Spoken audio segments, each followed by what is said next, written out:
अगर अरावली रेंज नहीं बची तो नॉर्थ इंडिया का क्लाइमेट और ज्यादा एक्सट्रीम होने वाला है। अरावली के पहाड़ खत्म होने से दिल्ली एनसीआर का धूल का खुला मैदान बन जाए। अरावली दुनिया के सबसे पुरानी माउंटेन रेंजेस में से एक है।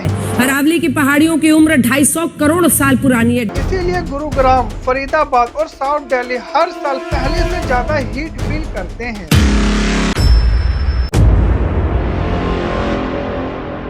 अब यहीं पे आता है 100 मीटर वाला सबसे कंट्रोवर्शियल पॉइंट।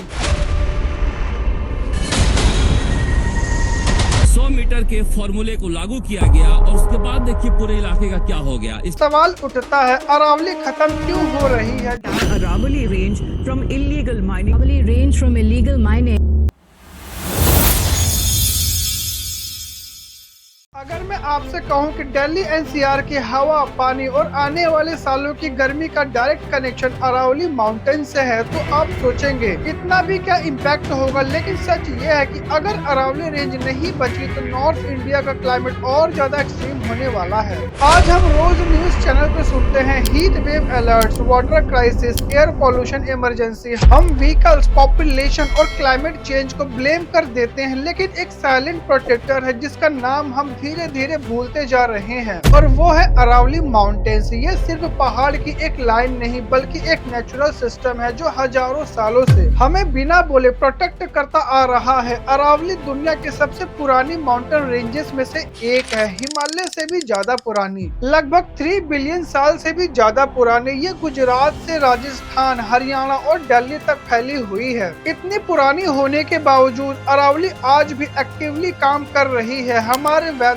पानी और हवा को बैलेंस करने के लिए। सबसे पहला और सबसे बड़ा काम है थार डिजर्ट को ईस्ट की तरफ बढ़ने से रोकना। अगर ये वॉल वीक होती है तो डिसर्टिफिकेशन हरियाणा और वेस्टर्न उत्तर प्रदेश तक पहुंच सकती है। मतलब जो जमीन आज खेती के काम आ रही है कल धीरे धीरे बंजर हो सकती है। लेकिन ये सिर्फ आधी कहानी है। अरावली का एक और बहुत इम्पोर्टेंट रोल है वाटर मैनेजमेंट। इसके रॉक्स और फॉरेस्ट कवर बारिश के पानी को स्पॉन्ज की तरह एब्जॉर्ब करते हैं और ग्राउंड वाटर रिचार्ज करते हैं। इसी वजह से आज भी राजस्थान जैसे ड्राई एरियाज में आज भी कई जगह पानी के कुएं काम कर रहे हैं। दिल्ली एनसीआर के अंडरग्राउंड एक्वेफर्स भी इसी सिस्टम पे डिपेंड करते हैं। जब माइनिंग और ब्लास्टिंग होती है तो ये नेचुरल सिस्टम टूट जाता है, रॉक्स फ्रैक्चर हो जाते हैं, पानी को रोकने की कैपेसिटी खत्म हो जाती है। रिजल्ट ये होता है कि बारिश का पानी जमीन के अंदर जाने के बजाय सीधा बह जाता है। इसीलिए एक तरफ फ्लड्स बहते हैं और दूसरी तरफ पानी की शॉर्टेज। अब बात करते हैं हवा और गर्मी की। अरावली के फॉरेस्ट डस्ट और हार्मफुल पार्टिकल्स को ट्रैप करते हैं। ग्रीन कवर टेम्परेचर को नेचुरली कंट्रोल करता है। इन्वायरमेंटल एक्सपर्ट के मुताबिक डेंस ग्रीन बेल्ट जैसे अरावली सराउंडिंग एरियाज का टेम्परेचर 2 से 4 डिग्री सेल्सियस तक कम रख सकती है। जब फॉरेस्ट कट हो जाते हैं और उनकी जगह कंक्रीट आ जाता है तो शहर और ज्यादा गर्म हो जाते हैं। इसीलिए गुरुग्राम, फरीदाबाद और साउथ दिल्ली हर साल पहले से ज्यादा हीट फील करते हैं। अब यहीं पे आता है 100 मीटर वाला सबसे कंट्रोवर्शियल पॉइंट। सुप्रीम कोर्ट ने अरावली को लेकर परिभाषा दी है कि जो भी पहाड़ियां 100 मीटर से कम ऊंचाई वाली होंगी वो अरावली पर्वतमाला की नहीं मानी जाएंगी। अरावली कोई एक ऊंची वॉल जैसा पहाड़ नहीं, ये बहुत पुरानी रेंज है जिसके कई पहाड़ टाइम के साथ घिस चुके हैं। इसीलिए अरावली के कई हिल्स हाइट में छोटे हैं लेकिन उनका इकोलॉजिकल रोल आज भी बहुत स्ट्रॉन्ग है। कुछ जगह ये आर्गुमेंट दिया गया कि जो हिल्स 100 मीटर से कम हाइट के हैं उन्हें लीगली पहाड़ नहीं माना जाए। इसका रिजल्ट ये हुआ कि छोटी अरावली हिल्स को नॉर्मल लैंड डिक्लेयर कर दिया गया, माइनिंग और कटिंग लीगल हो गई और बाद में वही लैंड कंस्ट्रक्शन के लिए यूज होने लगा। लेकिन